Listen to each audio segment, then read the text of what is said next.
বলিউডের বাদশা শাহরুখ খানকে শেষ দেখা গিয়েছে ডানকি ছবিতে। আবার একটা লম্বা বিরতি নিয়েছেন তিনি। আপাতত তার সিনেমা বলতে মেয়ে সুহানা খানের সঙ্গে জুটি বেঁধেছেন কিং ছবিতে।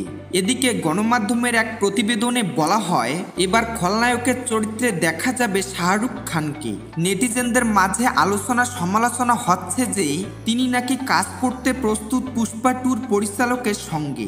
যদি দুইয়ে দুইয়ে চার হয় তাহলে শাহরুখ এই সিনেমাতে একজন অ্যান্টি হিরোর ভূমিকায় থাকবেন।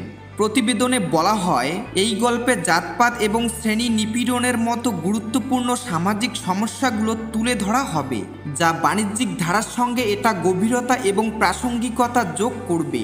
কিং খান একজন অ্যান্টি হিরোর চরিত্রে অভিনয় করবেন, তবে এটি একটি গ্রাম্য রাজনৈতিক অ্যাকশন ড্রামা হবে, যেখানে তাকে একদম দেশি অবতারে দেখানোর কথা ভাবা হচ্ছে। কিং খান তার সিনেমা ক্যারিয়ারের শুরুতেই কিন্তু ডর বাজিগরের মতো সিনেমায় অ্যান্টি হিরো হিসেবে দর্শকদের মাঝে ধরা দিয়েছেন। পাঠান ও জওয়ানে তার অ্যাকশনও একইভাবে উঠে এসেছিল আলোচনায়। তাই পুষ্পা টু এর পরিচালক সুকুমারের সঙ্গে জুটি বাঁধলে তা মোটেও মন্দ হবে না।